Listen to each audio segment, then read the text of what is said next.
जय श्री ओम नमः सिद्धेभ्य। नमो अनंताय, नमो सिद्धाय, नमो आयर्याय, नमो वैज्याय, नमो लोहे सहस्राय।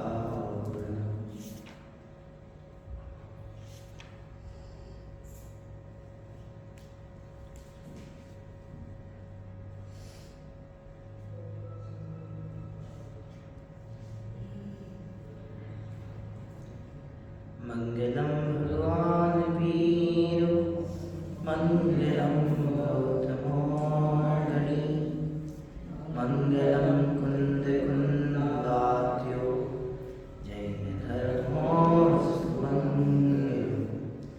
सर्वमंगल मांगल्यं सर्वकल्याणकारिकं, प्रधानं सर्वधर्माणां, जैनं जयतु शासनम्, जैनं जयतु शासनम्। जो विश्व के आलोक में सबसे अलग शान है, वो महावीर ही हैं जिन्हें मेरा नमन बारंबार है, नमन बारंबार है। लिपंच परमेश्वरी भगवान की अहिंसा परमो धर्म की, महान जैन धर्म की। आज हम आचार्य अकलंक निकलंक गाथा का वाचन यहाँ से करेंगे। वास्तव में प्रथमानुयोग एक ऐसा अनुयोग है जो पुराण पुरुषों के कथानक के माध्यम से हमें अनेक प्रकार की प्रेरणाएं प्रदान करता है। चारों ही अनुयोग चूंकि जिनवाणी के ही स्तंभ हैं, ये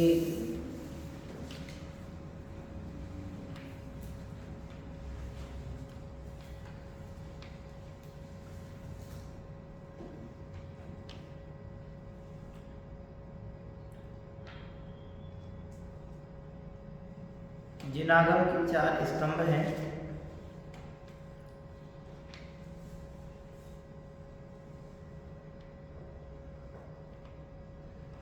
हमें चारों ही स्तंभ अपने जीवन को श्रेष्ठ बनाने की प्रेरणा प्रदान करते हैं। हम जैसे भी बने अपने जीवन को श्रेष्ठ बनाने का प्रयास करें।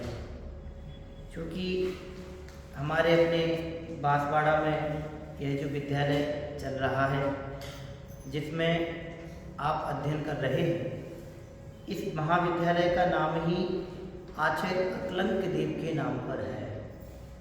आचार्य अकलंक देव के जीवन वृत्त को बताती हुई ये कथा है।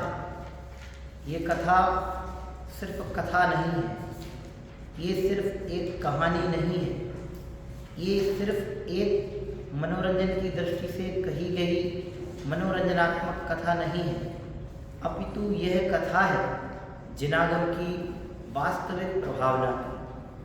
ये कथा है जिनागम के प्रति वास्तविक समर्पण की। ये कथा है जिनागम के प्रति अपने आत्मसमर्पण की।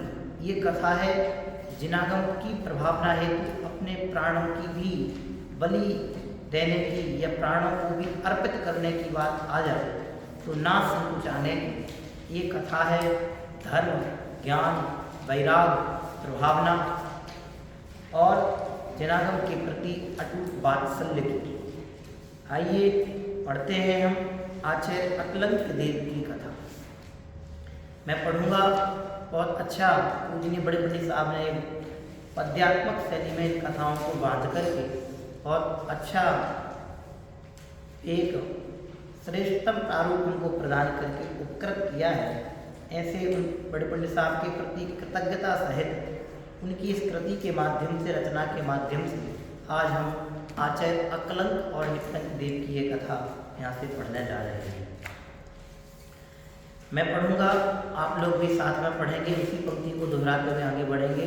जो हम पढ़ेंगे एक साथ एक लाइन में आप पंक्तियों को पढ़ेंगे तो आप पाएंगे कि आपने कथा पढ़ी है।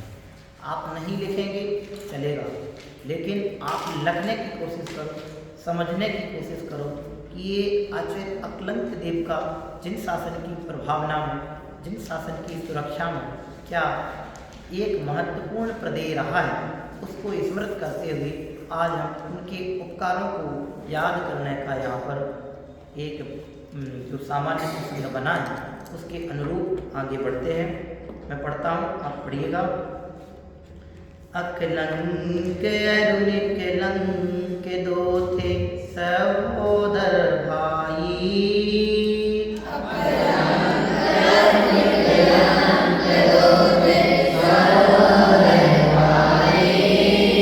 प्राणों पर खेल की धर्म की रक्षा सुखदाई।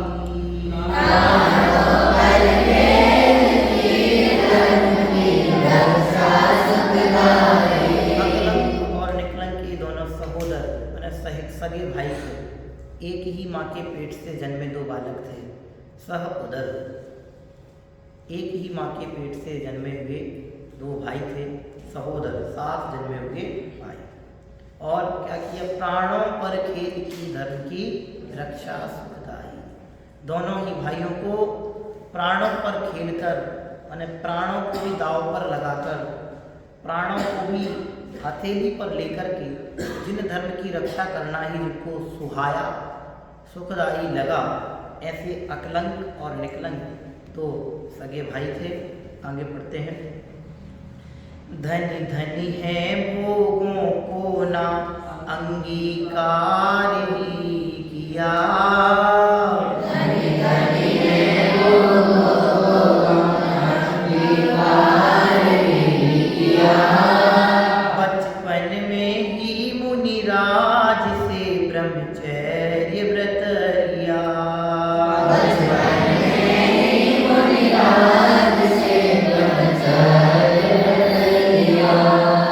व्रत लेकर आनंदमय जीवन की नींव धराई,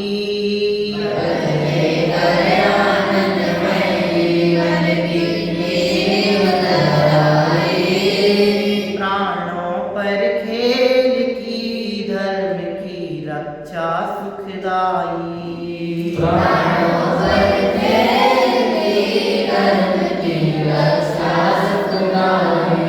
एक बार इनके नगर में एक मुनिराज आए। उन मुनिराज के समक्ष इनके माता पिता इन दोनों बालकों को लेकर के गए। नगर जनों ने मुनिराज की वैराग्य और भक्ति और उनकी दिगंबर मुद्रा को देख करके बहुत सारे नियम लिए। तो इनके माता पिता ने भी अष्टानिकाओं का प्रसंग था तो 8 दिन के ब्रह्मचर्य व्रत का नियम लिया। तो उन बच्चों ने भी माता पिता के साथ में नियम लिया। उनके पिता ने उन बच्चों को भी 8 दिन का ब्रह्मचर्य व्रत दिलाया। लेकिन उस समय न उन मुनिराज ने न उनके माता पिता ने दोनों ही भाइयों को स्पष्ट नहीं किया कि हम आपको 8 दिन का ब्रह्मचर्य व्रत दिला रहे हैं। उन दोनों ही बालकों ने आजीवन ब्रह्मचर्य का व्रत पालन का नियम लिया। आगे और अच्छा प्रसंग बनता है। एक बालपने में, बचपने में जो कहते हैं कि अज्ञान की अवस्था है, लेकिन वहाँ भी ज्ञान की कितनी प्रचुरता होती है वो इस कहानी से हमको सीखने को मिलता है। आखिर अकलंक और निकलंक इन्होंने बचपन में ब्रह्मचर्य व्रत का पालन करने का नियम लिया। आगे देखते हैं। तत्व ज्ञान के अभ्यास में ही चित्त लगाया, दुर्वासनाओं की जिन्हें नहीं छू सकी काया।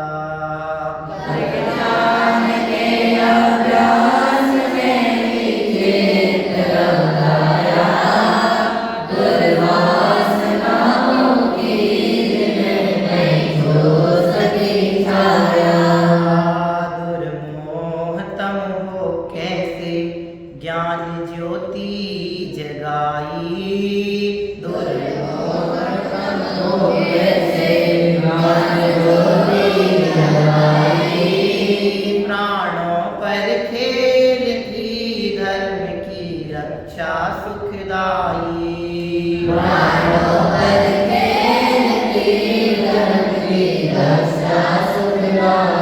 उन्होंने बचपने में ब्रह्मचर्य का व्रत पालन करने का नियम दिया। उन्होंने अपने जीवन को तत्व ज्ञान के अभ्यास में ही समर्पित किया। उन्होंने दुर्वासनाओं के पोषण में, बुराइयों के पोषण में, अनर्गल शब्दों के पोषण में, कुरीतियों के पोषण में, पाप के पोषण में, अन्याय, अनीति, अपक्ष के सेवन में अपने जीवन को समर्पित नहीं किया। आज वे माता पिता अपराधी हैं जो ये कहते हैं इनका बचपना है और बच्चों को पाप के मार्ग में लगाते हैं। वे माता पिता अपराधी हैं जो बच्चों की उम्र के लिहाजे दे करके उन्हें धर्म मार्ग से वंचित करते हैं। वे माता पिता अपराधी हैं, उन बच्चों के साथ अन्याय करते हैं जो अपने बच्चों को धर्म के मार्ग में नहीं लगाते। बच्चा छोटा है, आज तो इसके खेलने खाने के दिन है, ऐसा कह करके जो खुद पाप का पोषण करते हैं, बच्चों को पाप का पोषण कराते हैं, वे माता पिता अपराधी हैं। और धन्य है वे माता पिता जो अपने बच्चों को ऐसे संस्कार बचपन से ही देते हैं कि धर्ममय जीवन ही सर्वोत्तम जीवन है। देवशास्त्र गुरु की छाया में पल्लवित जीवन ही श्रेष्ठतम जीवन है। अरहंत आदि पंच परमेश्वरी भगवंतों की छाया तले व्यतीत होने वाला जीवन ही सुरक्षित और सर्वोत्तम जीवन है। धन्य है ऐसे माता जो माता पिता खुद मंदिर नहीं जाते, अपने बच्चों को मंदिर नहीं भेजते, वे माता पिता अपराधी हैं। वे माता पिता अपराध करते हैं, लेकिन देखो कितने पवित्र परिणाम बचपन से ही जिन शासन के तत्वों के प्रति इतना समर्पण, उसके लिए ही अपने जीवन को समर्पित करने वाले अकलंक और निकलंक। उम्र से धर्म का कोई लेना देना नहीं है। उम्र धर्म में सहायक और बाधक नहीं है। हमारी भावनाएं क्या बोलती हैं वो हमें धर्म में जोड़ने में और धर्म से हटाने में सहयोगी होती है। यदि हमारी भावना बलवती है, भावना विशुद्ध है, मन पवित्र है, तो हम कितने ही उम्र के हों धर्म के मार्ग से जुड़े रह सकते हैं। भावनाएं श्रेष्ठ होनी चाहिए। उम्र के छोटे बड़े होने से कोई फर्क नहीं पड़ता। देखो आगे, अज्ञान में ही कष्ट में संयम मरे भासे, संयम हो परमानंद में जहाँ ज्ञान प्रकाशे।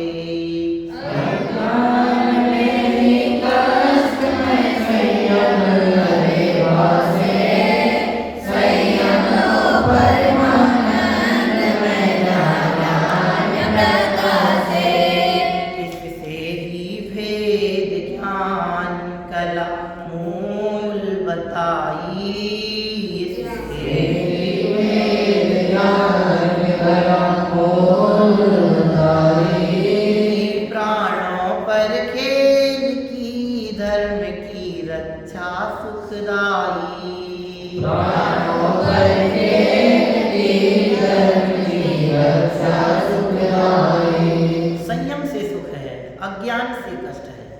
अज्ञान से दुख है, संयम से सुख की प्राप्ति होती है। संयम ही सुख का मार्ग है।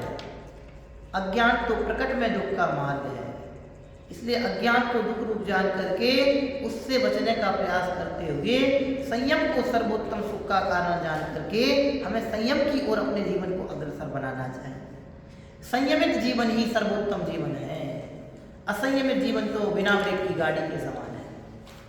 असंयमित जीवन की कोई गारंटी नहीं है और संयमित जीवन की सत्साह गारंटी है।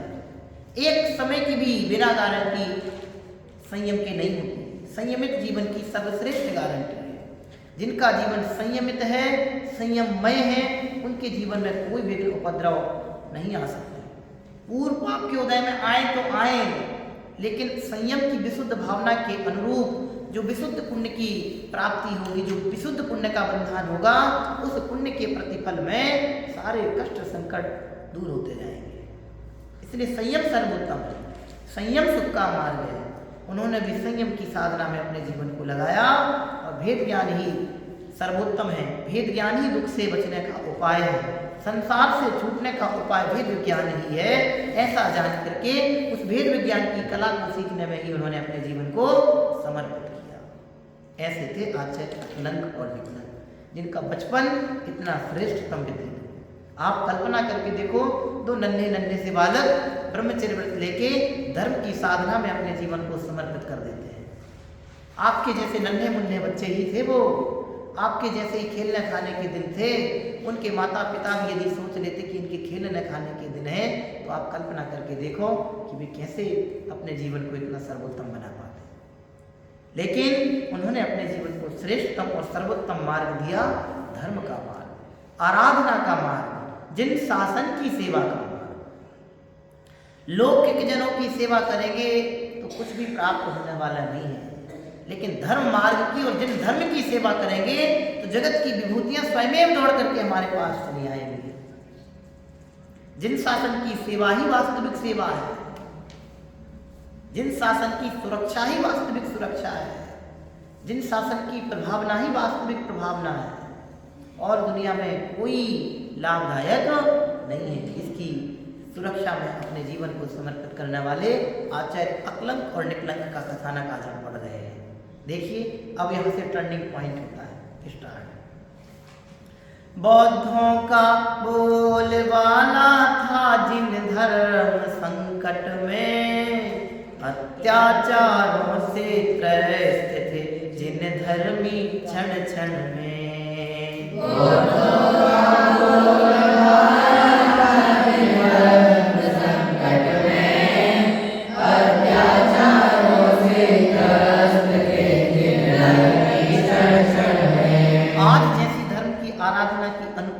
हमको प्राप्त है, ऐसी अनुकूलताएं उनको प्राप्त नहीं थी। आज जितनी स्वतंत्रता से हम और आप जिन मंदिर में बैठ करके देव शास्त्रों की आराधना में अपने जीवन को समर्पित कर सकते हैं, ऐसी स्वतंत्रता उनके जीवन में नहीं थी। उस समय आचार्य अकलंक और निकलंक का जो बचपन का समय था, उनके काल में बौद्ध धर्म प्रचुरता पर था, बौद्ध गुरुओं का बोलबाला था। राजागण बौद्ध ऋषियों के, बौद्धों के, बौद्ध धर्म गुरुओं के अधीनस्थ होकर के अपने राज्य प्रणालियों का संचालन किया करते थे। बौद्ध धर्म का ही प्रचार प्रसार सर्वत्र था, कट्टरताएं थी। आप बौद्ध धर्म के अलावा अन्य किसी धर्म की आराधना नहीं कर सकते। आज ऐसी विषमताएं नहीं है, आज सबको अपनी सुविधा और इच्छा और स्वतंत्रता के अनुसार धर्म की आराधना करने के सर्वोत्तम अवसर प्राप्त है। लेकिन उस समय ऐसा अवसर सबको प्राप्त नहीं था।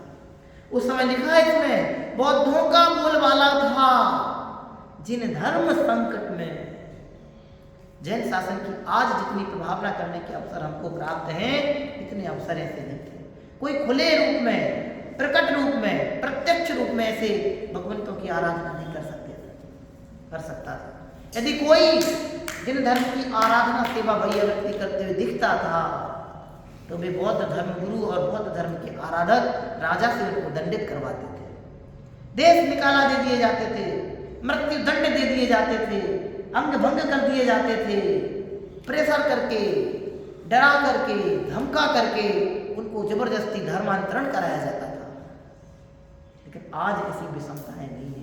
कितने कष्टों को सहन कर करके हमारे पूर्वजों ने हम तक इस पवित्र जन शासन को पहुंचाया है। धन्य है हमारे वे पूर्वजन, जिनके पावन प्रसाद से हमको ये पवित्रतम जन शासन मिला। और आज भी जैन शासन, जैन धर्म प्राप्त करके हमारा हृदय, हमारा दिल जैन शासन के प्रति समर्पित नहीं होता है, तो हम बड़े अभागे हैं। हमसे बड़ा अभागा दूसरा कोई नहीं। उनके समय कैसी विसंगति हुई, लिखा, अत्याचारों से त्रस्त थे जिन धर्मी क्षण क्षण में। एक एक क्षण, एक एक समय अत्याचारों से पीड़ित था। अनेक प्रकार के कष्ट, अनेक प्रकार की पीड़ाएं जिनको सहन करनी पड़ रही थी। कैसा भयंकर समय था कि धर्म की, पवित्र जिन धर्म की भी अच्छे से आराधना नहीं कर सकते। आप सोच करके देखो, आप इमेज करके देखो कि कितने संकटों को, कष्टों को उन्होंने सहा होगा। आगे देखो, ऐसे समय में उनको अकलंक और निकलंक को धर्म प्रभावना की भावना आई, जिस समय बौद्धों का बोलबाला था। आप सोचो, पाकिस्तानी खड़े हो और आपको हिंदुस्तानी परचम वहां लहराना हो, कितना डिफिकल्ट टास्क है। लेकिन ऐसे समय में भी, माने दुराचारियों के बीच में भी धर्म की प्रभावना की भावना आए इससे पवित्र उद्देश्य और इससे बड़ा संकट दूसरा क्या होगा? प्राणों को हाथ में लेकर के आगे बढ़ने जैसा काम था। जो आचार्य अकलंक निकलंक ने बीड़ा उठाया, ऐसे समय में जिन शासन की प्रभावना करने की भावना उनकी हृदय में आई। आगे देखो, अब आगे बचपन में ब्रह्मचर्य व्रत लिया था, आगे देखो क्या होता है। आप कल्पना करके देखो कि ऐसे भी प्रसंग ज्ञानियों के जीवन में बन सकते हैं। देखो, माता पिता ने जब रखा प्रस्ताव शादी का, बोले बर्बादी का है मूल स्वांग शादी का। माता पिता ने जब रखा प्रस्ताव शादी का, बोले बर्बादी का है मूल स्वांग शादी का। दिलवा कर ब्रह्मचर्यता ध्याये सुनाई,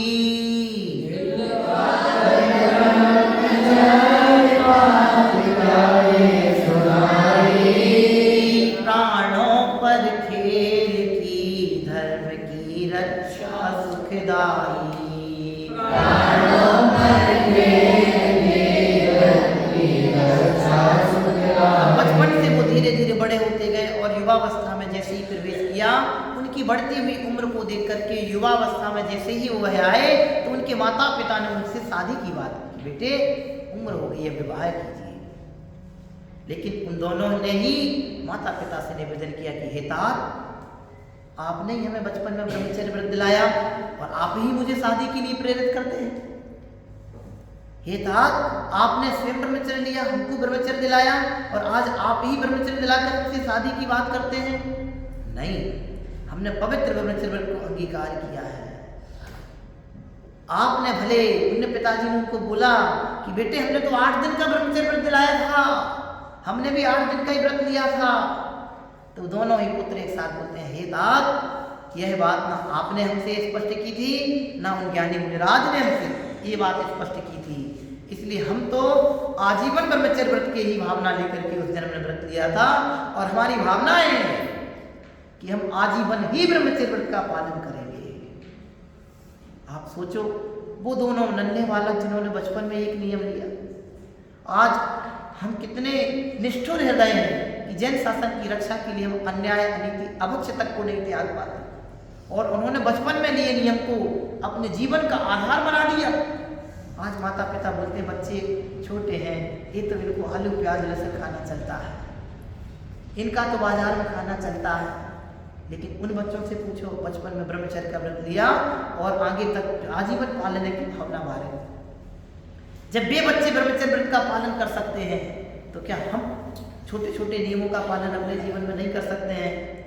ध्यान रखना, घुटनों के बल चलते चलते पांव खड़े हो जाते हैं। घुटनों के बल चलते चलते पांव खड़े हो जाते हैं। छोटे छोटे नियम एक दिन बहुत बड़े हो जाते हैं। छोटे छोटे नियम एक दिन बहुत बड़े हो जाते हैं। पवित्र भाव से भी एक छोटा सा भी नियम अपने जीवन में लेने का प्रयास करेंगे तो वह नियम ही आपके उद्देश्य को बहुत पवित्रता प्रदान करेगा। आपके जीवन में, आपके परिणामों में बहुत विशुद्धता लेकर के आएगा। एक नियम तो हमारे जीवन में जरूर होना चाहिए। सबके जीवन में एक नियम तो कंपलसरी होना ही चाहिए कि हम बिना देव दर्शन के कभी भोजन ग्रहण नहीं करेंगे। जिनेंद्र भगवान के दर्शनों का नियम हमारे हृदय में होना चाहिए। देखो आगे क्या लिखा है। बोले पिता अष्टांगिका में मात्र व्रत लिया, हे तात तुमने कब कहा हम पूर्ण व्रत लिया। बोले पिता अष्टांगिका में मात्र व्रत लिया, हे तात तुमने कब कहा हम पूर्ण व्रत लिया। मुक्ति के मार्ग में नहीं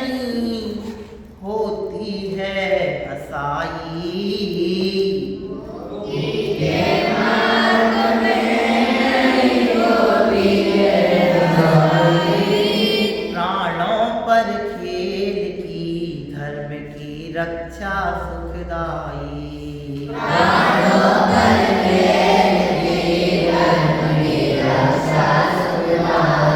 तो पिता बोले कि हमने तो अष्टानिकाओं में मात्र नियम दिलाया था, जिंदगी भर के लिए आजीवन व्रत नहीं दिलाया था। तो वे बोले कि हे तात, हमने बचपन 8 दिन के लिए नियम नहीं लिया था, हमने तो आजीवन व्रत पालने का पूर्ण व्रत अंगीकार कर लिया था। इसलिए आप मजाक मत करो, ये कैसा मजाक कर रहे हैं आप। हमने तो अपने जीवन को सुरक्षित करने के लिए, मुक्ति के मार्ग में आगे बढ़ाने के लिए, मुक्ति के मार्ग में वृद्धि प्राप्त करने के लिए ब्रह्मचर्य व्रत का नियम लिया था। धर्म के मार्ग में हंसाई नहीं होती है, धर्म के मार्ग में हास्य नहीं होता है, संयम के मार्ग में मजाक नहीं चलता है। हमने मजाक में नियम नहीं लिया था, संयम की वृद्धि के लिए नियम लिया था। इसलिए हे तात, हमें इस व्रत के पालन के लिए आशीर्वाद प्रदान करें। सोचो, आप कल्पना करके देखो, पिताजी शादी के लिए कह रहे, बेटे ब्रह्मचर्य व्रत के लिए कह रहे, दृश्य अपने हृदय में आए तो कितना रोमांच पैदा होता है।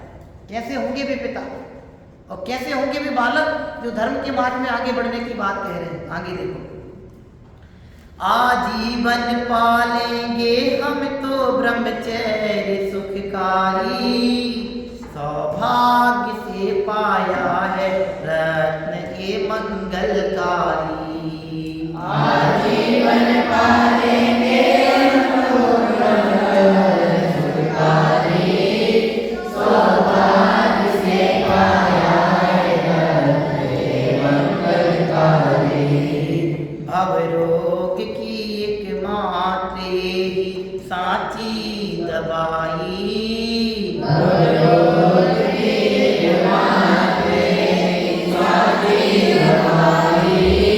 प्राणों पर खेल की धर्म की रक्षा सुखदाई। प्राणों पर खेल की धर्म की रक्षा सुखदाई। हम तो आजीवन ही ब्रह्मचर्य व्रत का पालन करेंगे, ऐसी भावना भरे पिताजी के समक्ष। आगे देखो, मोदन करो सब ही हो हम ब्रह्मचर्य धारे, मोदन करो सब ही हो हम ब्रह्मचर्य धारे, मोदन करो सब ही हो हम ब्रह्मचर्य धारे, जीवन को धर्म के हम मौत स्वीकारे।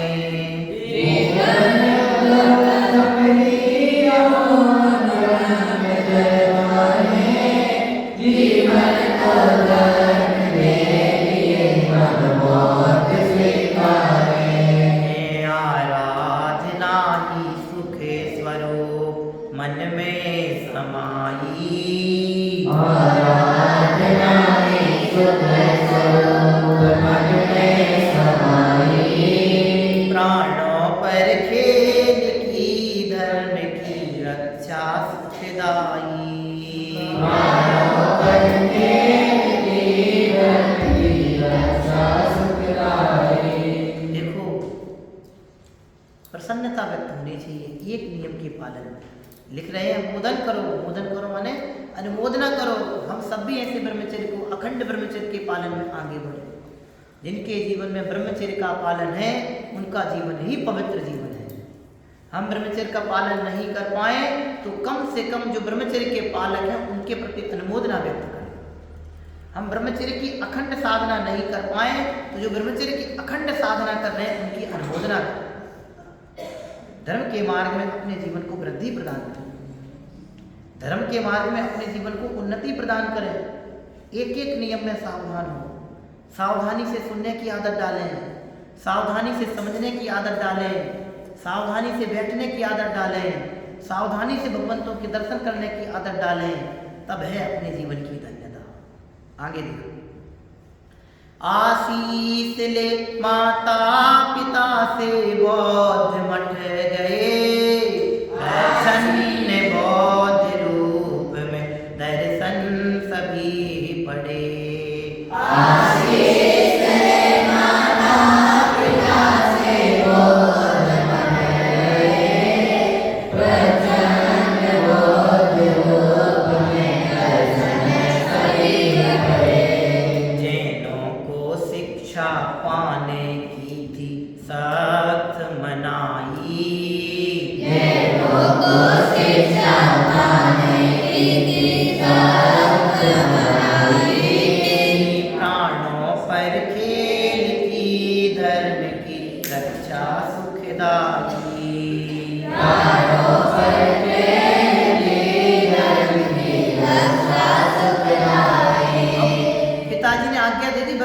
का पालन करो। तो इतने से ही संतुष्ट नहीं हुए, उन्होंने प्रभावना की भावना भाई थी।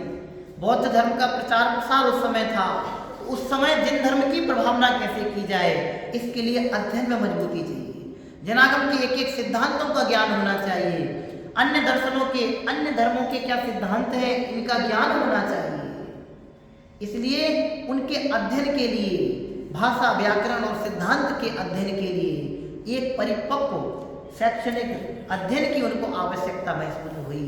इसलिए माता पिता से आज्ञा लेकर के वह एक उस समय के बहुचर्चित बौद्ध मठ गए, जहाँ बौद्ध आचार्य बौद्ध धर्म की शिक्षा, दीक्षा, संस्कार, भाषा, व्याकरण की शिक्षा प्रदान किया करते थे। वहाँ माता पिता का आशीर्वाद लेकर के बौद्ध रूप बना करके, बौद्ध भिक्षु का रूप बना करके उनके पास गए और वहाँ शिक्षा के लिए निवेदन किया। क्यों? क्योंकि उस समय कोई जैन शिक्षा के आलय नहीं हुआ करते थे। जैनों के लिए शिक्षण की पूर्णतः सख्त मनाही थी। जैनों को पढ़ने की कोई व्यवस्था नहीं थी। जैनों के अध्ययन अध्यापन की उस समय कोई व्यवस्था नहीं थी। यदि होती भी तो वो बौद्ध जो आचार्य हुआ करते थे उनको चलने नहीं दिया करते थे। अनेक कष्ट देते थे, अनेक पीड़ाएं देते थे, अनेक प्रकार से उनको परेशान करते थे, यहाँ तक कि अनेक बार तो उनके प्राणों का भी घात कर देते थे। ऐसे समय में वो हथेली पर प्राण रख करके वहाँ अध्ययन करने के लिए गए। और देखो आगे क्या होता है। स्याद्वाद पढ़ाते श्लोक एक अशुद्ध हुआ, आचार्य थे बाहर गए, अकलंक शोध किया।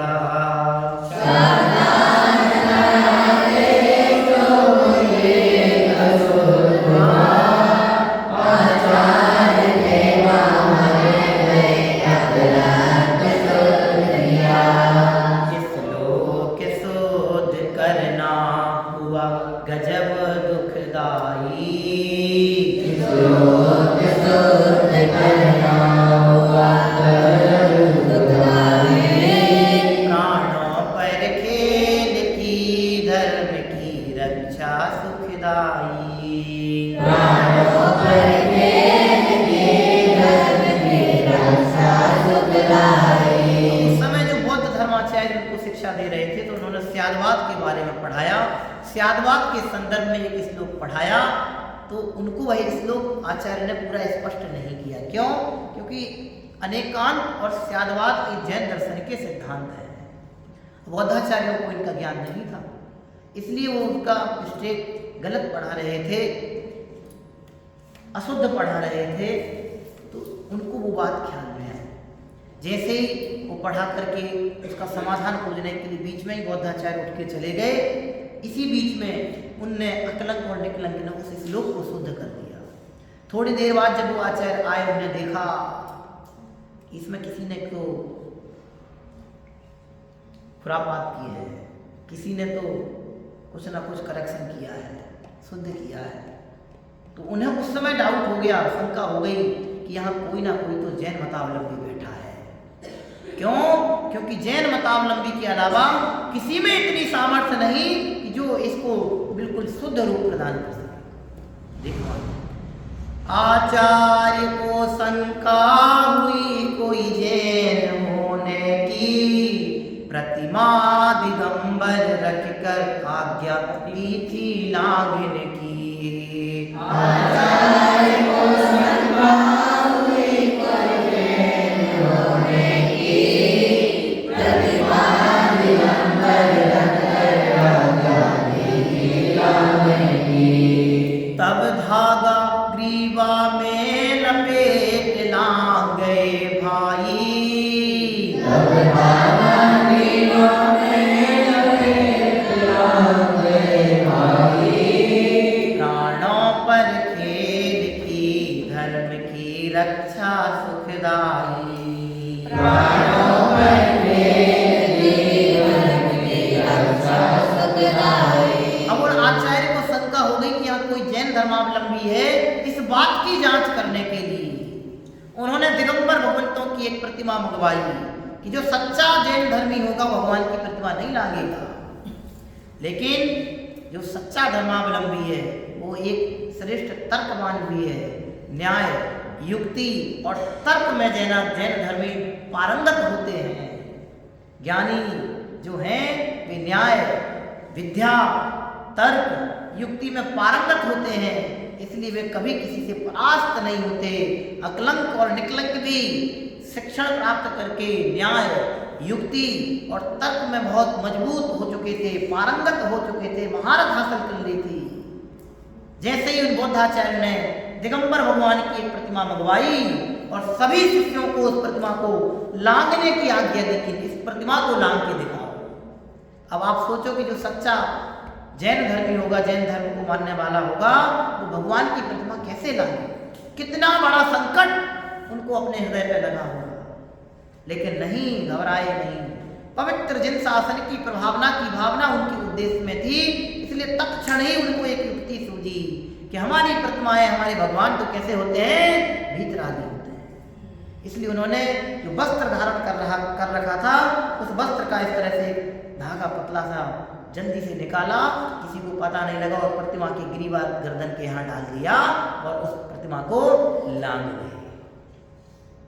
हमारे भगवान वितराग होते हैं। एक कपड़े का तंतु मात्र भी उनके पास मिल जाए, हो जाए और पाया जाए तो वो वितरागता उनकी खंडित मानी जाती है। इसलिए उन्होंने तत्काल युक्ति के बल पर ऐसे धागे को उस पर डाल दिया और दोनों भाई उस प्रतिमा को लांघ गए। इस तरह से वो संकट से बच गए और बौद्धों को पता नहीं चला, बौद्ध आचार्य को पता नहीं चला कि यहाँ कौन जिंदगी है। लेकिन यही बात समाप्त नहीं हो जाती, यही खतरा उन पर आया हुआ खतरा टल नहीं जाता। आगे देखो कैसे संकट और आगे बढ़ता है।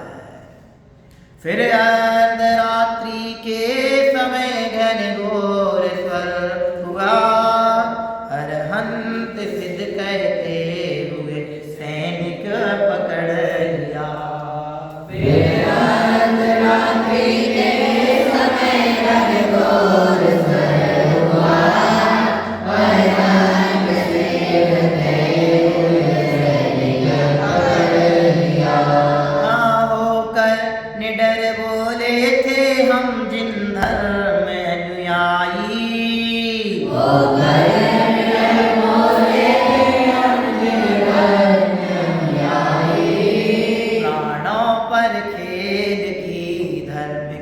रक्षा सुखदाई।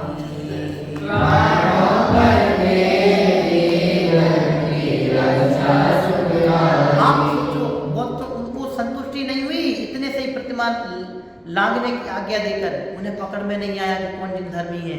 तो उन्होंने दूसरा प्लान किया। क्या प्लान किया? कि अर्धरात्रि के समय एक भयंकर तूफानी वज्रपात कराएंगे। तूफानी वज्रपात मतलब डरावनी आवाजें कराएंगे, और उस डरावनी आवाज के कारण सभी विद्यार्थी अपने ऊपर भयंकर अंतिम समय जान करके, मरणासन्न मरण का निकट समय जान करके अपने अपने इष्ट का, अपने अपने आराध्य का स्मरण जरूर करेंगे। ऐसा करने के पहले उन्होंने विद्यार्थियों के एक एक कक्ष के बाहर अपने सेनापति पहले से सुनिश्चित करके खड़े कर दिए, और प्लान के अनुसार जो उन्होंने अपना एक प्लान करके रखा था, अपनी जो सूझबूझ बना करके रखी थी, उसके अनुसार रात्रि के घनघोर अंधकार के, मध्य रात्रि के बीच, जिस समय सब बिल्कुल निश्चिंत होकर सोते हैं, उस काल में वो भयंकर गर्जनाएं हुई, जिससे छोटे छोटे बालक थे वे डर गए और भयंकर संकट जान करके सब अपने अपने इष्ट का स्मरण करने लगे। जो बौद्ध थे वे बुद्धम शरणम गच्छामि, बुद्धम शरणम गच्छामि, और जो जैन थे अरहंते शरणम प्रव्रजामि, सिद्धे शरणम प्रव्रजामि, साहू शरणम प्रव्रजामि, केवली प्रणतम धम्मम शरणम प्रव्रजामि। इस तरह से पंच परमेष्टि भगवंतों का स्मरण करने लगे। उनके सैनिक पहले से वहां रुके हुए थे, अवस्थित थे।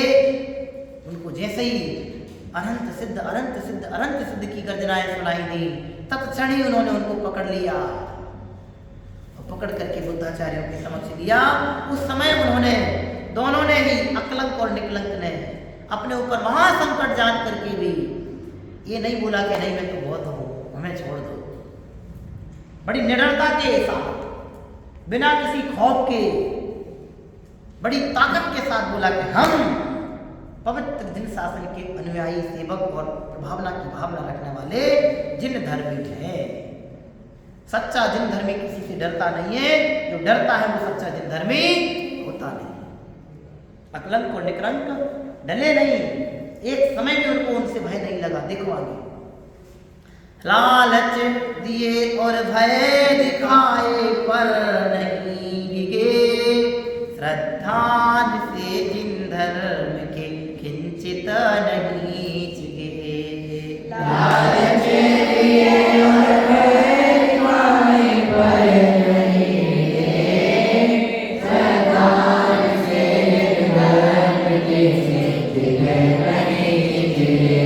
झुझला कर निर्दय होकर सजा मौत सुनाई, झुझला कर निर्दय होकर सजा मौत सुनाई।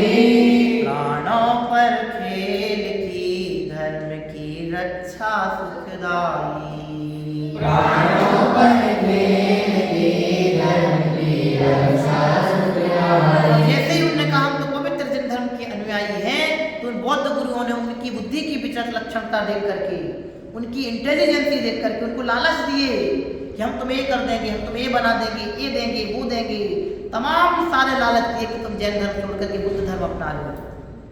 जब लालच से नहीं माने तो भय दिखाई, डराया, धमकाया, मौत तक का भय दिखाया, फिर भी उन्होंने जैन धर्म को नहीं छोड़ा, पर नहीं डिगे, जरा से भी नहीं डिगे और जिन धर्म को नहीं छोड़ा। इस बात से रुष्ट होकर के उन्होंने उनको राजा के माध्यम से मृत्यु दंड की सजा सुनाई। इनको रात्रि के अर्धरात्रि के समय में मृत्यु की घाट में उतार दिया जाए, सूली पे चढ़ा दिया जाए, फांसी की सजा दे दी।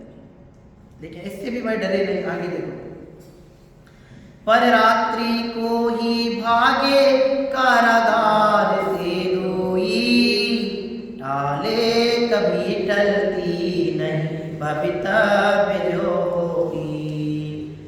रात्रि को ही भागे कारागार से दोई, टाले कभी टलती नहीं भवितव्य जो होगी।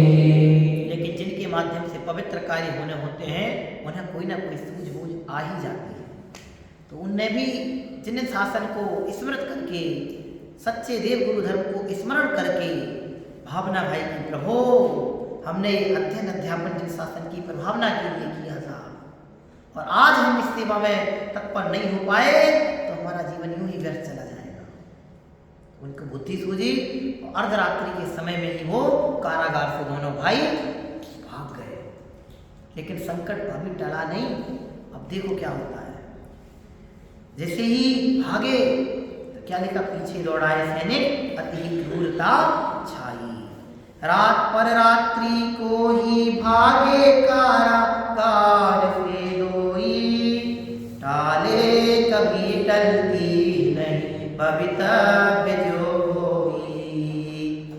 रात्रि को ही भागे कारागार से दोई, टाले कभी टलती नहीं भवितव्य जो होई। पीछे दौड़ाए सैनिक अति क्रूरता छाई, पीछे दौड़ाए सैनिक अति क्रूरता छाई, प्राणों पर खेल की धर्म की रक्षा सुखदाई, प्राणों पर खेल की धर्म की रक्षा सुखदाई। भाग गए। रात्रि का समय हुआ, सैनिक उनको लेने आए फांसी पे चढ़ाने के लिए। कारागार में कोई नहीं मिला। उनको शंका हुई। राजा ने अपने सैनिकों को, बौद्ध आचार्य ने अपने सैनिकों को घोड़ों पर बैठा करके नंगी तलवारें लेकर के उनको तत्काल जिंदा या मुर्दा लाने के आदेश दे दिए। पीछे सैनिक दौड़ा दिए, मसाले लेकर के, हाथों में तलवारें लेकर के वे सैनिक उनकी खोज में निकल गए। पर्वत गिरी, तंदराएं, नदियां, गुफाएं, सब कुछ उनने छान मारे उनको ढूंढने में, और दौड़ते जा रहे। आगे देखो क्या हुआ। निकलन के बोले देखो भाई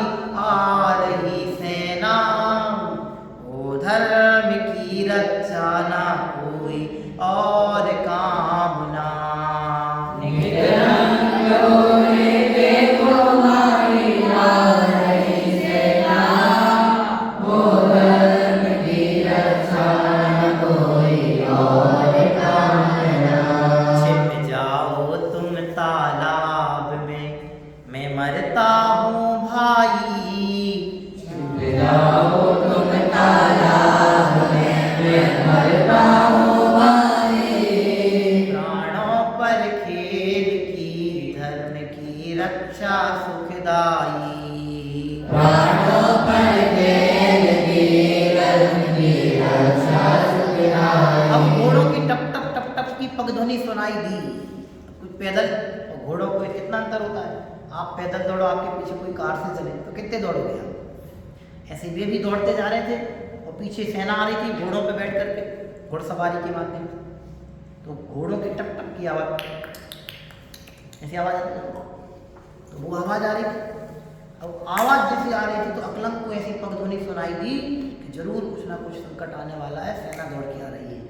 तो अकलंक को कोई भी चीज़ एक बार में याद हो जाती थी, निकलंक को 2 बार में याद होती थी। तो सबको बता ही रखा। तो निकलंक ने बड़े भाई से निवेदन किया कि भाई आपको एक बार में सारी चीज़ें स्मृत हो जाती हैं, इसलिए आपसे जैन शासन की प्रभावना ज़्यादा होती है, इसलिए मैं यहाँ रुक जाता हूँ, मैं सेना को रोकता हूँ, आप इस तालाब में छिप जाए। तो दो अब कितने बड़ा संकट की, देखो सामने से सेना आ रही है, एक सगा भाई अपने भाई को कैसे छोड़ दे।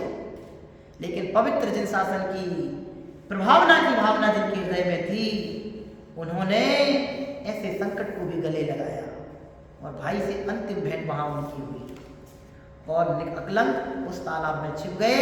निकलंक ने दौड़ना शुरू किया। वहीं तालाब के किनारे एक धोबी आगे आएगा, देखो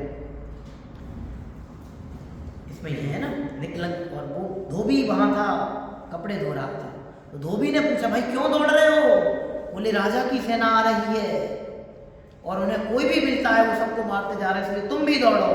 तो निकलंक के साथ में वो धोबी भी दौड़ने लगा। इस तरह से वापिस 2 हो गए। जैसे ही वे 2 ही सेना पीछे से आई, उन्होंने तलवार से वार किया। निकलंक का और उस धोबी का सिर धड़ से अलग कर दिया। तलवार के प्रहार से सिर धड़ से अलग कर दिया। सारी धरती वहां लहूलुहान हो गई। दोनों के शरीर से रक्त प्रवाहित होने लगा और वे सेना नायक जो आए थे, सैनिक जो वहां आए थे, तलवार खून से रंगी हुई तलवारें, रक्त से रंगी हुई तलवारें ले जाकर प्रसन्न होकर के वापस चले गए।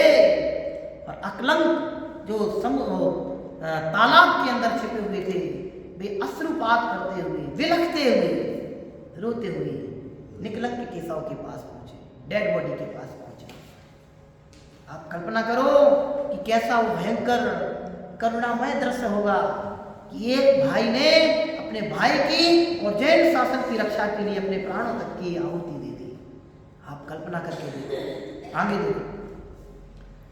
अकलंक कहा भाई तुम अपने को बचाओ, निकलंक बोले रात भर में मोह मत लाओ। अकलंक कहा भाई तुम अपने को बचाओ, निकलंक बोले रात भर में मोह मत लाओ। तुम अति समर्थ धर्म की रक्षा में हे भाई, तुम अति समर्थ धर्म की रक्षा में हे भाई। प्राणों पर खेल की धर्म की रक्षा सुखदाई। प्राणों पर खेल की धर्म की रक्षा सुखदाई। ये जीवन जिन धर्म की रक्षा में समर्पित होगा तो ये जीवन धन्य होगा। विषय भोगों और पाप में लगा हुआ जीवन धन्य नहीं हो सकता। विषय भोगों और पाप में लगा हुआ जीवन तो नरक का कारण बनता है, और धर्म की सेवा और भावना में लगा जीवन संयम, साधना, सुख और मुक्ति का कारण बनता है। ये लिखा है। अकलंक और निकलंक, ऐसे कितनी पवित्र भावना। उन्होंने क्या कहा निकलंक ने अकलंक से कि भाई तुम ज्यादा समर्थ हो धर्म की रक्षा में, इसलिए हृदय में मोह मत लाओ, आप छिप जाओ, आप छिप जाओ, हम जाते हैं, हमारे प्राण समर्पित हो तो हो। और अंततः उन्होंने उनके सिर धड़ से अलग कर दिया। आगे देखो। जल्दी करो अब ना समय में भावना भाऊं, वो धर्म की प्रभावना मैं शीश नवाऊं। जल्दी करो ना समय में भावना भाओ, वो धर्म की प्रभावना में शीश नवाऊं। जब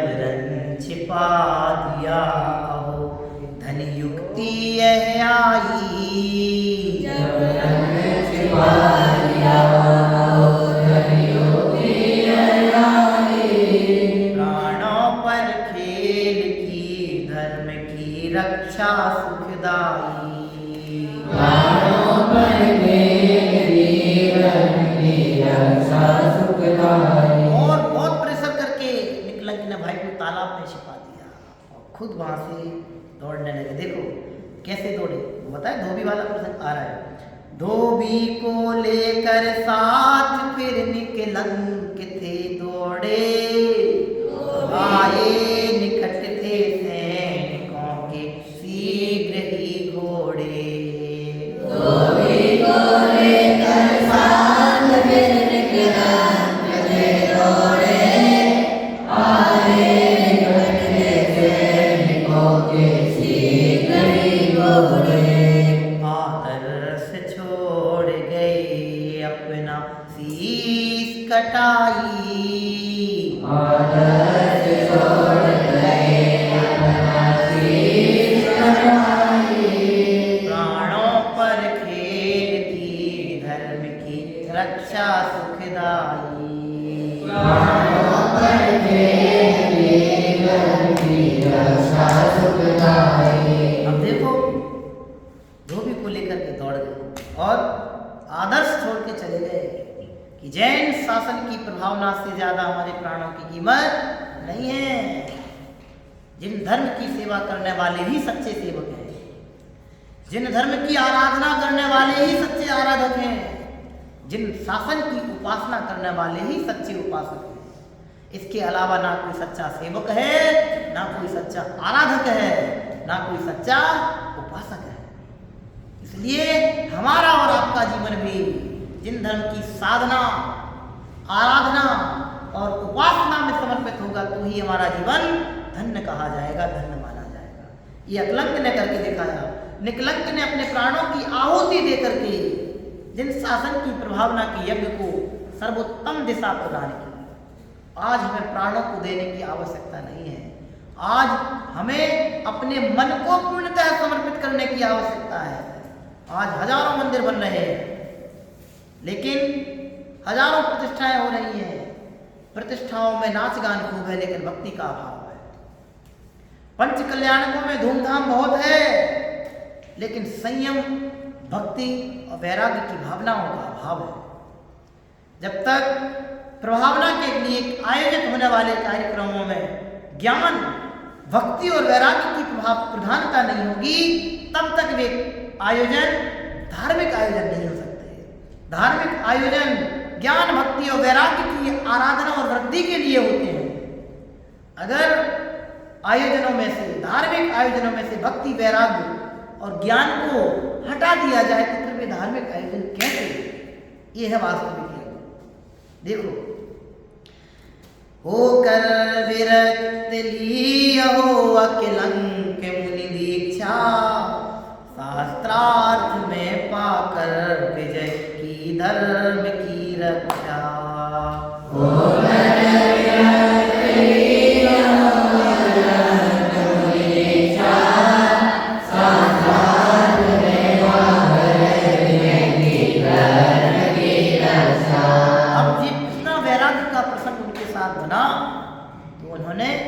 पवित्र जैनेश्वरी दीक्षा अंगीकार कर ली।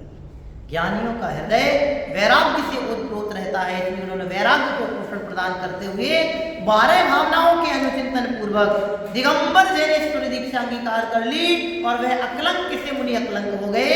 बोले मुनि अकलंक महाराज की देखो आगे क्या होता है। जिन धर्म की पावन पताका फिर से फहराई, धर्म की पावन पताका फिर से फहराई। प्राणों पर खेल की धर्म की रक्षा सुखदाई। प्राणों पर खेल की धर्म की रक्षा सुखदाई। अब दीक्षा अंगीकार कर ली। उस समय जो राजा थे, राजा की जो पत्नी थी, वो जिन धर्म की भावना करनी चाहती थी, जिन धर्म की सेवा की उनकी भावना रहती थी, जिन धर्म की आराधना साबिका थी, तो उस रानी की ऐसी भावना थी कि हम अपने नगर में वीतराग भगवंतों की रथ यात्रा निकालें। लेकिन उस समय बौद्धों का बोलबाला था। उस समय जो बौद्ध गुरु उस नगर में थे राजा हिमशीतल की सभा के जो बौद्ध गुरु थे, वे नहीं चाहते थे कि वीतराग धर्म का कोई रथ निकले, भगवान की कोई पालकी निकले। इसलिए उन्होंने राजा को बहलाया, फुसलाया, उसके मन को भ्रमित किया कि राजन, रानी के इस उद्देश्य को सफल मत बनाओ, इस उद्देश्य को पूर्णता प्रदान मत करो। इसलिए उन्होंने शर्त लगा दी कि कोई धर्मावलंबी, जिन धर्मावलंबी जो हमसे बौद्धों से शास्त्रार्थ में विजय प्राप्त करेगा, उसके बाद ही ये भगवान की, जिनेंद्र भगवान की पालकी नगर भ्रमण करेगी। लेकिन उस समय ऐसा कोई व्यक्ति वहां उपस्थित नहीं था कि जो उन बौद्धों से वाद विवाद कर सके। तो रानी जिन मंदिर में गई, भगवान की जिन बिंब के समक्ष बैठ करके, जिनेंद्र भगवान की मूर्त के समक्ष, मूर्ति के समक्ष विराजमान होकर के भावना भाई की, प्रभु हमारी ऐसी पवित्र भावना है, जब तक मेरा यह उद्देश्य पूर्ण नहीं हो जाता तब तक मैं निराहार रह करके यहीं बैठ करके उस क्षण का इंतजार करूंगी कि जिस क्षण कोई ऐसा व्यक्तित्व यहाँ पधारे जिसके माध्यम से पवित्र जिन शासन की महाप्रभावना। आराधना कथा को उसमें जो कथा है उसमें लिखा है कि उसी समय जो जिन धर्म की सेविका देवी होती है उनका आसन कंपायमान हुआ, पद्मावती समझ लें, उनका आसन कंपायमान हुआ, आसन चिगा और वो आई और रानी को बोला कि रानी, चिंता की कोई बात नहीं है, आपकी नगरी के उद्यान में महान ज्ञानी, महान तपस्वी, विचक्षण बुद्धि के धनी मुनि आचार्य अक्लंक पधारने वाले हैं और उनके निमित्त से ही पवित्र जिन शासन की महान प्रभावना होने वाली है। और इतना कह करके वो देवी वहां से वापस चली गई। रानी का हृदय प्रसन्न हो गया, भगवान की स्तुति विनय भक्ति की, वापस आई और उद्यान की ओर प्रस्थान किया। वहां आचार्य अक्लंक ध्यानस्थ थे, उनसे विनय भक्ति से निवेदन किया। ज्ञानी वाद में नहीं उलझते, लेकिन प्रभावना की भावना, निकलंक का वो समर्पण, अपने जीवन का उद्देश्य आचार्य अक्लंक को याद आया, इसलिए वह भी जिन शासन की प्रभावना के उद्देश्य से आवेशित हो गए। आवेशित हुए मतलब गुस्सा करके लड़ने को तैयार नहीं हो कि बंदूक नहीं उड़ा ली। आवेशित हो गए मतलब अंदर में ऐसी उत्कंठा जगी कि अब वो समय आ गया है जब पवित्र जिन शासन की रक्षा और पवित्र जिन शासन की प्रभावना होने के पूर्ण मजबूत अवसर है। इस अवसर के माध्यम से सारी दुनिया देखेगी कि पवित्र जैन शासन क्या है, जैन धर्म क्या है। इसलिए उन्होंने रानी को आशीर्वाद दिया कि रानी आप जाएं और वाद की तैयारी करें। और रानी को धर्म वृद्धिरस्तु का आशीर्वाद प्रदान किया। रानी महल में आई, महाराज को वाद की शास्त्रार्थ की तैयारियों के लिए निवेदन किया। राजा ने बौद्ध धर्म गुरुओं को भी आदेश दिया, आए, शास्त्रार्थ की तैयारी हुई। आगे देखो, राजा हिमशीतल की सभा में था हुआ विवाद, 6 माह तक बांटा था श्री जिन धर्म का प्रसाद। राजा हिमशीतल की सभा में था हुआ विवाद, 6 माह तक बांटा था श्री जिन धर्म का प्रसाद। कौन से राजा की सभा में वाद विवाद हुआ? राजा हिमशीतल की सभा में उन बौद्ध धर्म गुरुओं का आचार्य अक्लंक देव के साथ वाद विवाद हुआ। शास्त्रार्थ किया, उनने अपनी बात रखी और आचार्य अक्लंक ने उनकी सब बातों का खंडन किया। जहां खंडन और मंडन की प्रक्रिया होती है उसको कहते हैं वाद विवाद। तो इस तरह से 6 महीने तक, 1 नहीं, 2 नहीं, 4 नहीं, 10 नहीं, 30 दिन नहीं, पूरे 6 माह तक वह वाद विवाद चलता रहा। देखो आगे, पर्दा हटा घटकोड़ तारा देवी भगाई, पर्दा हटा घटकोड़ तारा देवी भगाई, प्राणों पर खेल की धर्म की रक्षा सुखदाई, प्राणों पर खेल की धर्म की रक्षा सुखदाई। 6 महीने तक लगातार विवाद चला। एक दिन सुनिश्चित समय तक बातचीत होती थी युद्ध सभा में, उसके बाद सब अपने अपने उसमें चले जाते थे। बौद्ध आचार्य को इनसे बात करने की सामर्थ्य नहीं थी। क्यों? क्योंकि उनके पास इतना ज्ञान नहीं था, उनका इतना अध्ययन नहीं था कि आचार्य अकलंक जैसे महान सशक्त विद्वान के साथ बात कर सके। इसलिए उन्होंने बौद्ध धर्म की जो एक देवी थी तारा देवी, उसकी साधना की, उसको साधा और उसको बुला करके घड़े में बंद किया। देवी को मतलब पकड़ के बैठा नहीं दिया काल्पनिक रूप में, और उससे निवेदन किया कि अब बौद्ध धर्म की रक्षा आपको करनी है। तो वो तो देवी थी, मंत्र तंत्र के माध्यम से, साधना के माध्यम से साध लिए जाते। तो वो देवी को 6 महीने तक लेके आया, और इसी बीच में उन्होंने राजा हेमचंद्र से कहा कि राजन, मैं खुले में बैठ के बातचीत नहीं कर सकता, मैं पर्दे के पीछे बैठ करके बातचीत करूंगा।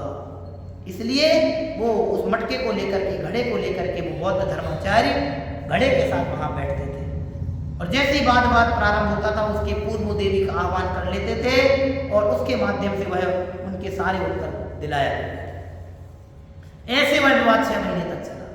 लेकिन एक बार आचार्य अकलंक को ये बात समझ में आई कि ये बौद्ध गुरु में तो कोई हमसे बात करने की बुद्धि नहीं है, लेकिन ये लगातार 6 महीने तक हमसे निरुत्तर कैसे हो रहा है, हमारे सब प्रश्नों का उत्तर कैसे दे रहा है। तो उन्होंने पंच परमेष्ठ भगवंतों का स्मरण किया। उनके स्मरण से पुनः पद्मावती देवी का सिंहासन कंपायमान हुआ, और आचार्य अकलंक की प्रभावना की भावना और जिन धर्म की संरक्षण की प्रभावना की भावना देख करके पद्मावती अकलंक आचार्य के पास आके नमस्कार किया, और उन्होंने सारा वृतांत बताया कि उन्होंने तारा देवी को वहाँ आह्वान करके रखा है, बौद्ध धर्म के रूप में वह देवी आपके साथ वाद करती है। अगले दिन अकलंक सभा में पहुंचे और उन्होंने प्रश्न किया, और जाते ही देवी का वो घड़ा जो था उसको लात से पैर से ठोकर गिरा दिया, और देवी का जब भांडा फूट गया तो देवी गायब। और उस दिन वह विवाद समाप्त हुआ, और वहां से जिन शासन की प्रभावना हुई, राजा के साथ साथ समस्त नगरवासियों ने, संपूर्ण देशवासियों ने, समस्त धरा के अवलंबियों ने उस अपवित्र धर्म को छोड़ करके पवित्र जैन शासन अंगीकार किया, और वहां से जिन धर्म की प्रभावना प्रारंभ हुई, और उसके उपरांत बड़ी धूमधाम से भक्ति भाव के साथ जो उस रानी की अभिलाषा थी कि जिनेंद्र भगवान की पालकी शोभा यात्रा बहुत हर्षोल्लास के साथ निकले, उससे भी 4 गुने उत्साह के साथ वह पवित्र रथ यात्रा निकली। आगे देखो, निकलंक का उत्सर्ग तो सोते थे जगाए। ये पढ़ लिया, पर्दा हटा घट फोड़ तारा देवी भगाई।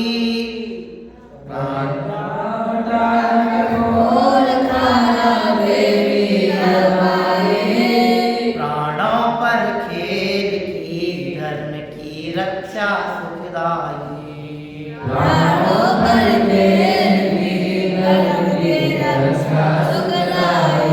निकलंक का उत्सर्ग तो सोते थे जगाए, अकलंक का दर्शन औसत बोध कराए।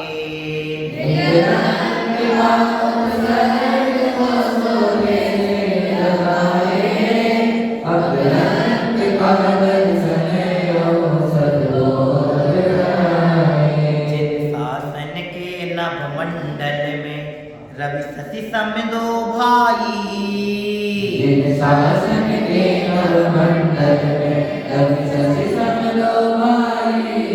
प्राणों पर खेल की धर्म की रक्षा सुखदाई।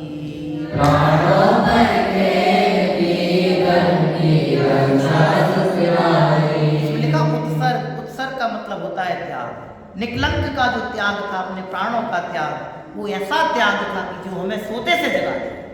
रोम रोम हमारा खड़ा हो जाए उनके प्राणों का त्याग देखकर, धर्म के प्रति समर्पण देखकर, धर्म की भावना की प्रबल भावना उनके हृदय की देख करके हमारा शरीर का रोम रोम रोमांचित हो जाए। ऐसी उत्कृष्ट भावना, और आचार्य अकलंक देव की बुद्धि की विचक्षणता आचार्य अकलंक का बौद्धिक पराक्रम देख करके हमारा हृदय गदगद हो जाता है कि देखो कितने बुद्धिशाली आचार्य हमारे जैन शासन की प्रभावना के लिए हुए हैं, जिन्होंने अपना सर्वस्व समर्पण करके जैन शासन की प्रभावना में अपना जीवन न्यौछावर कर दिया। आचार्य अकलंक देव का कितना महान प्रदेय रहा। आचार्य अकलंक देव के द्वारा रचित जो युक्तियां हैं, जो शास्त्र हैं, जो उनके द्वारा लिखित जिनवाणी है, आप पढ़ के देखो उनका साहित्य। एक दिन आपको बताया था तत्वार सूत्र पर लिखी गई टीकाएं, उन टीकाओं में से एक टीका का नाम आचार्य अकलंक देव के नाम से आता है। आप कल्पना करके देखो कैसे ज्ञानी ज्ञानी हुए हैं इस धरती पर।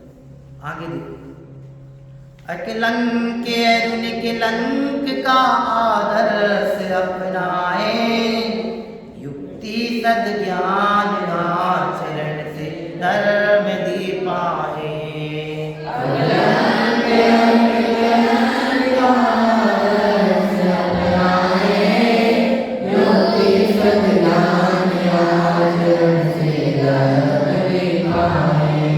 मंगलमय ब्रह्मचर्य होवे हमको सहाई, मंगलमय ब्रह्मचर्य होवे हमको सहाई। प्राणों पर खेल की धर्म की रक्षा सुखदाई, प्राणों पर खेल की धर्म की रक्षा सुखदाई। इस तरह से आचार्य अकलंक और निकलंक ने अपने संपूर्ण जीवन को जैन शासन की पताका फहराने में समर्पित किया। हम भी आचार्य अकलंक और निकलंक के जीवन से प्रेरणा प्राप्त करके अपने जीवन को धन्य बनाने का प्रयास करें, तो इनकी यह गाथा, इनकी यह महान कथा, इनकी ये पवित्र भावना पढ़ करके हमारा हृदय भी परम विशुद्धता को प्राप्त होगा। तो कितना अच्छा लिखा, अकलंक अरुण कलंक दोते सहोदर भाई, प्राणों पर खेल की धर्म की रक्षा सुखदाई। अकलंक अरुण कलंक दोते सहोदर भाई, प्राणों पर खेल की धर्म की रक्षा सुखदाई। हमारा सबका जीवन तो धर्म की आराधना और भावना में बने, ऐसी भावना के साथ बोले आचार्य अकलंक देव की, आचार्यों की समानी भावना रखने वाले बोले आचार्य निकलंक देव की, पवित्र जिन शासन की।